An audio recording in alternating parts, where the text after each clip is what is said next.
Welcome to TIPS Law Academy, the largest institute of USAT, undergraduate studies admission test, law admission test, LawGAT and other competitive exams. Preparation in Pakistan. Assalamu alaikum to all of you. I am Muqaddas Simi from TIPS Law Academy. जी तो students, ये video बनाने का main मकसद यही है कि बहुत सारे स्टूडेंट्स जो हैं वो यूसेट टेस्ट में जो सिलेबस है क्वांटिटेटिव रीजनिंग के बारे में बहुत ज़्यादा कंफ्यूज थे और परेशान थे। तो इस बारे में आपने बिल्कुल भी परेशान नहीं होना। यहाँ पे मैं आपको क्वांटिटेटिव रीजनिंग के मतलब तमाम सिलेबस, इसके बारे में जितनी भी इंस्ट्रक्शंस हैं वो सारी आपको डिटेल से इन्फॉर्म करूँगी। अब सबसे पहले जो है आपके पास कि क्वांटिटेटिव रीजनिंग होता क्या है। आपके पास इसमें कॉन्टेंट्स क्या आते हैं। सबसे पहले है basic introduction to quantitative reasoning. इसमें आपके पास सेकंड आ जाता है heart of algebra, create, manipulate and algebraic equations. अब आपको पता है कि जब हमने मैनिपुलेट करना होता है अलजब्रिक इक्वेशंस को किस तरह हम सोल्व करते हैं। यानी कि अलजब्रिक इक्वेशंस में आपके पास जब भी एक्स वाई जी यानी कि वेरिएबल्स के फॉर्म में आपके पास क्वेश्चन आ जाते हैं तो फिर हम उनको अलजब्रिक इक्वेशंस का नाम दे देते हैं। थर्ड वन है आपके पास प्रॉब्लम सॉल्विंग। प्रॉब्लम सॉल्विंग में आपके पास जितने भी स्टेटमेंट्स वाले क्वेश्चंस हैं इसमें आपके पास रेशियोज़ में भी आ जाते हैं, प्रोपोर्शनल में भी आ जाते हैं, ठीक है। इसके अलावा एज बेस्ड क्वेश्चन भी आपके पास आ जाते हैं। तो वो सारे के सारे आपके प्रॉब्लम सॉल्विंग में आ जाएंगे। 4 है आपके पास पासपोर्ट टू एडवांस मैथ। अब इसमें आपके पास जो कॉम्प्लेक्स इक्वेशंस आ जाते हैं, यानी जिसमें हमारे पास कॉम्प्लेक्स इक्वेशन में हमारे पास रियल एंड इमेजिनरी पार्ट्स में जो है वो क्वेश्चंस आ जाते हैं, फंक्शंस आ जाते हैं, ठीक है। फंक्शंस में आपके पास वन फंक्शन क्या होता है, ऑन टू फंक्शन क्या होता है, जस्ट बेसिक कंसेप्ट इनका होगा। 5 है आपके पास additional topics in mathematics.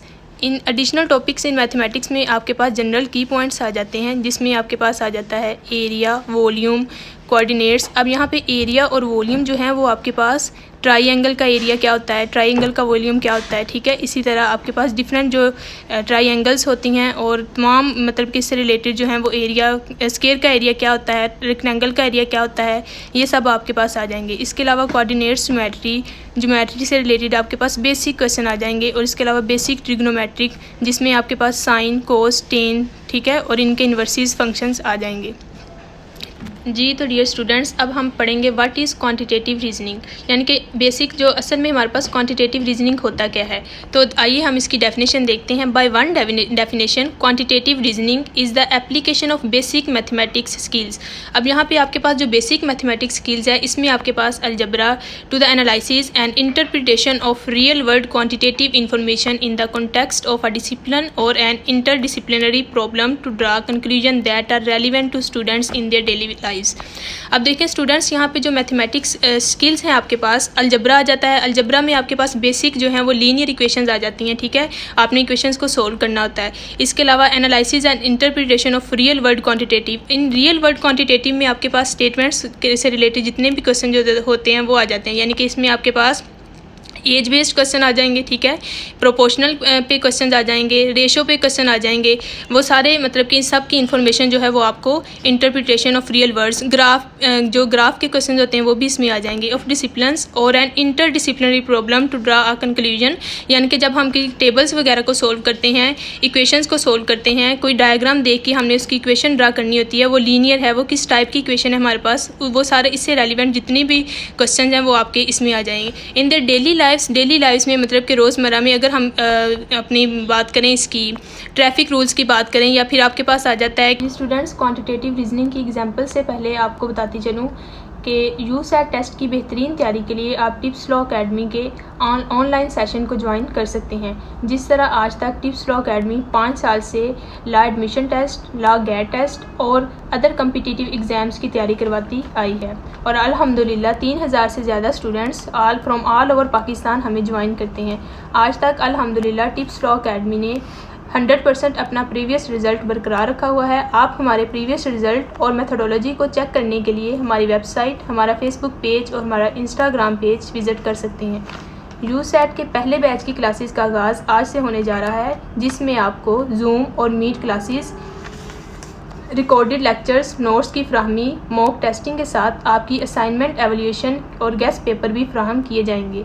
Registration करवाने के लिए डिस्क्रिप्शन में आपको लिंक दिया जाएगा और वीडियोस के एंड पर दिए जाने वाले नंबर्स पर भी आप रब्ता कर सकते हैं। स्टूडेंट्स, अब हम क्वांटिटेटिव रीजनिंग की डेफिनेशन को देखते हैं। By one definition, Quantitative reasoning is the application of basic mathematics skills such as algebra to the analysis and interpretation of real-world quantitative information in the context of a discipline or an interdisciplinary problem to draw conclusions that are relevant to students in their daily lives।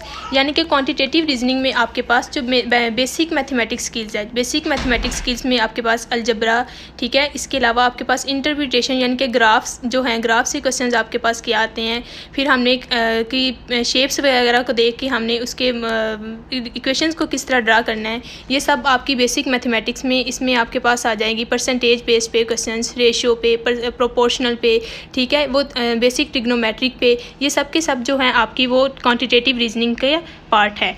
तो अगर students आपको quantitative reasoning की definition की समझ आ गई है तो please आप डन का ऑप्शन डन लिखें और हमारे चैनल को लाजमी सब्सक्राइब करें ताकि हर आने वाली, और बेल आइकन को प्रेस करें ताकि हर आने वाली वीडियोस आप तक अपडेट हो सके। जी तो स्टूडेंट्स अब हम देखते हैं कि ये क्वांटिटेटिव रीजनिंग की एग्जांपल्स कौन सी हैं। सबसे पहले यहाँ पे लिखा हुआ है 4 + 4 - 4 × 4 डिवाइड बाय 4। अब जब आपके पास इस तरह की इक्वेशंस आ जाती हैं, इस तरह की फॉर्म में क्वेश्चन आ जाता है, तो इसमें सबसे पहले हम क्या लगाते हैं, BODMAS रूल।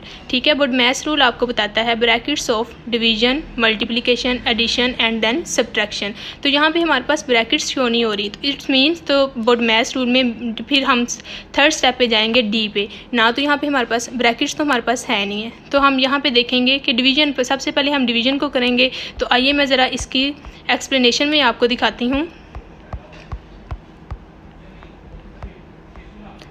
जी तो ये देखें, सबसे पहले आपने क्या करना है, अप्लाई डिमॉस रूल। ठीक है, first division, then multiplication, then addition and subtraction in last. That is सबसे पहले डिवीजन में आपके पास है 4 डिवाइड बाय 4, वो इक्वल किसकी आ जाएगा, 1 के। देन आपने करना है 1 × 4। देखें जो आपका डिवीजन के बाद आंसर 1 है उसको आप करेंगे मल्टीप्लाई बाय 4 इक्वल 4। देन 4 + 4, फिर थर्ड हम स्टेप करेंगे एडिशन का, एंड देन हम लास्ट स्टेप 8 - 4 इक्वल 4 कर देंगे, यानी कि हमने सब्ट्रैक्शन का कर लिया है। अब इसके बाद आए ज़रा सेकंड MCQs पे। जी सेकंड MCQs आपके पास है 7/8 ऑफ 96 इज़। तो स्टूडेंट्स मैथ में जो हमारे पास ऑफ होता है वो बेसिकली जो है वो मल्टीप्लाई को शो करता है। तो यहाँ पे 7/8 ऑफ 96 है, ए ऑप्शन है 72 है, बी है 76, सी 80 और डी 84। तो यहाँ पे आंसर लिखा हुआ है 84। तो आइए ज़रा हम इसको भी अपने आंसर्स में एक्सप्लेनेशन में देख लेते हैं कि इसका आपके पास आंसर जो है वो कैसे आया। एग्जाम्पल 4 आपके पास है, if f(x) = (x² - 2x - 1) then f × -x equal किसके होगा। तो यहाँ पे f जो है f(x) आपके पास एक बुरा फंक्शन है। ठीक है, यहाँ पे f × -1 जो ब्रैकेट के अंदर आपके पास -1 है, इट्स मीन कि आपके पास जो गिवन फंक्शन है जहाँ जहाँ x है वहाँ वहाँ हम -1 रिप्लेस करेंगे। तो 2x² - 2x - 1 जो है इसमें हम जहाँ जहाँ आपके पास x है वहाँ वहाँ हम क्या रिप्लेस कर देंगे, -x। तो ये देखें f(x) = 2 × -1² - 2 × -1 - 1। अब जब भी आपके पास किसी इंटीजर्स यानी कि किसी भी इंटीजर्स की पावर जो है वो इवन आ जाती है, तो वो पावर इवन होने की वजह से वो माइनस को प्लस कर देती है। तो यहाँ पे 2 × 1 आ जाएगा, माइनस +2 - 1, तो 2 2 4, 4 - 1 इक्वल आपके पास आ जाएगा 3।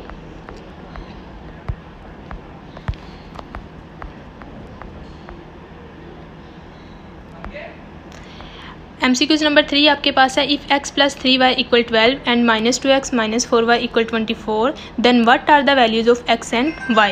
तो हमने अब ये बताना है कि x और y की वैल्यूज़ क्या होगी। तो ये स्टूडेंट्स आपके पास दोनों जो हैं वो लीनियर इक्वेशंस हैं। As you know linear equation जो होती है हमारे पास वो होती है कि जिसमें आपके पास वेरिएबल की हाईएस्ट जो पावर होती है वो क्या होती है, 1 होती है। तो यहाँ पर हमारे पास ये दोनों इक्वेशन जो हैं वो लीनियर है। तो लीनियर इक्वेशन को सोल्व करने के लिए सबसे पहले हमें जो 1 वेरिएबल है वो एलिमिनेट करना होता है, यानी कि उसे हम जो ना वो ख़त्म करते हैं पहले। तो देखिए हमारे पास x + 3y है, ठीक है, उसके बाद -2x - 4y है। तो हम कुछ इस तरह करेंगे, इसको सिंप्लीफाई करेंगे कि या तो आपके पास पहले x रिमूव हो जाए या फिर पहले y हो जाए।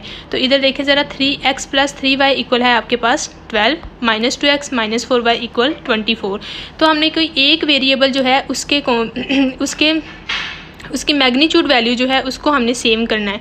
तो हम करेंगे जो इक्वेशन 1 है आपके पास, उसे अगर हम 2 से मल्टीप्लाई करें तो वो आ जाता है 2x + 6y = 24। हमने ऐसा क्यों किया? क्योंकि हमने कोई एक वेरिएबल जो है उसको सेम बनाना था।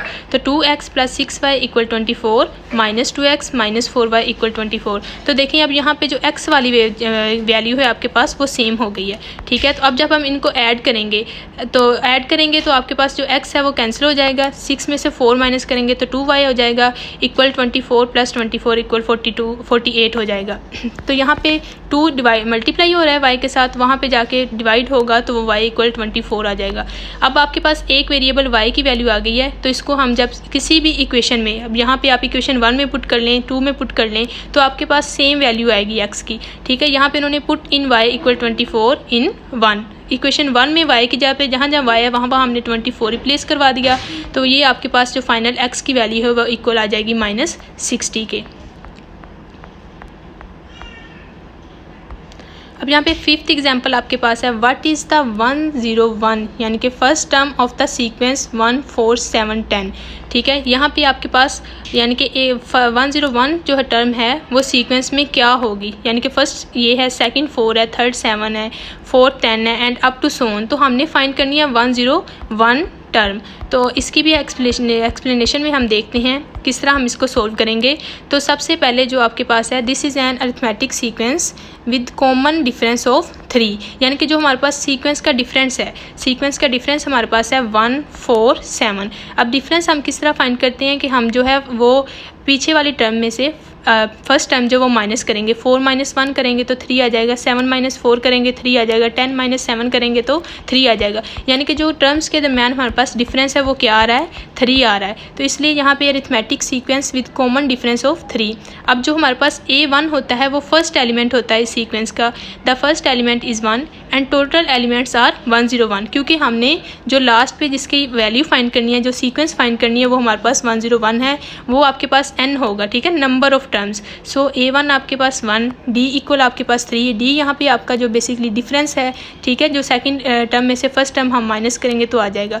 n आपके पास क्या है 101। So by using formula of nth term of an arithmetic sequence, तो यहाँ पे स्टूडेंट्स फार्मूला यूज़ हुआ है an = A1 + n - 1 × D। तो यहाँ पे इनकी वैल्यूज़ रिप्लेस करेंगे। n आपके पास 101 है, A1 हमारे पास 1 है, प्लस 101 - 1 और डिफरेंस हमारे पास क्या आ गया है 3। 101 में से -1 करेंगे तो 100 आ जाएगा, 100 को हम मल्टीप्लाई करेंगे 3 से तो 300 आ जाएगा, 300 में हम जब +1 करेंगे तो वो 301 आपका फाइनल आंसर आ जाएगा। तो इट्स मीन इसका जो करेक्ट आंसर है वो क्या आ गया आपके पास 301। इसी तरह हम नेक्स्ट MCQs देखते हैं। What is the sum of the sequence 10 20 30 40 up to सोन आपके पास 1000 तक है। तो यहाँ पे वो कह रहे हैं कि सम ऑफ सीक्वेंस हमने फाइंड करनी है, ठीक है। जो आपके पास टर्म्स गिवन है उनका हमने क्या फाइंड करना है, सम ऑफ सीक्वेंस। दिस इज़, अब ये जो आपके पास गिवन है सीक्वेंस अरिथमेटिक सीक्वेंस है विद कॉमन डिफरेंस ऑफ 10। जब भी आपके पास अरिथमेटिक सीक्वेंस गिवन होगी तो हमने सबसे पहले उसका क्या फाइंड करना होता है, कॉमन डिफरेंस फाइंड करना होता है। अब यहाँ पे आपके पास इस सीक्वेंस में कॉमन डिफरेंस क्या है 10 है, क्योंकि जब हम 20 में से 10 माइनस करेंगे तो 10 आ जाएगा, 30 में से 20 माइनस करेंगे तो 10 आ जाएगा, इसी तरह up to so on. And the last element is 1000, यानी कि आपके पास जो n है वो क्या है 1000। अब A1 आपके पास 10 है, AN आपके पास 1000 है और D आपके पास यानी कि डिफरेंस क्या है 10 है और आपके पास नंबर ऑफ सीक्वेंस कितनी है 100 है। So by using the formula for the sum of n elements of an arithmetic sequence, तो यहाँ पे हम जो है वो सम फाइंड करने का, देखें सीक्वेंस का सम फाइंड करने का फार्मूला और है, तो वो आ जाएगा आपके पास SN = n/2 × A1 + AN। A1 आपके पास फर्स्ट टर्म आ गई और AN आपके पास जो लास्ट टर्म है। तो n आपके पास टोटल कितना है 100। आपके पास n जो है वो नंबर ऑफ सीक्वेंस है, 100/2 × 10 + 1000। तो 10 में जब हम +1000 करेंगे फिर उसको मल्टीप्लाई 100 से कर देंगे और डिवाइडेड बाय जब 2 करेंगे तो आपके पास जो है वो फाइनल आंसर 50,500 आ जाएगा। जी स्टूडेंट्स, आई होप कि आपको क्वांटिटेटिव रीजनिंग की समझ आ चुकी होगी, और अगर आपका कोई क्वेश्चन है तो आप कमेंट सेक्शन में पूछ सकते हैं। अगर आपको क्लैरिफाई हो गया सारा तो आप डन लिख सकते हैं। इसके अलावा आप चैनल सब्सक्राइब कर लें और बेल आइकन दबा दें ताकि आने वाली अपडेट्स जो हैं वो आपको जल्द से जल्द पता चल जाएं। जी स्टूडेंट्स, आपको यूसेट की प्रिपरेशन के लिए व्हाट्सएप और फेसबुक ग्रुप्स के लिंक्स डिस्क्रिप्शन में दे दिए गए हैं। आप उन्हें क्लिक करके अपने व्हाट्सएप और फेसबुक ग्रुप्स ज्वाइन कर सकते हैं यूसेट की प्रिपरेशन के लिए। Thank you for watching us. Kindly subscribe this channel and press bell icon for more updates in future.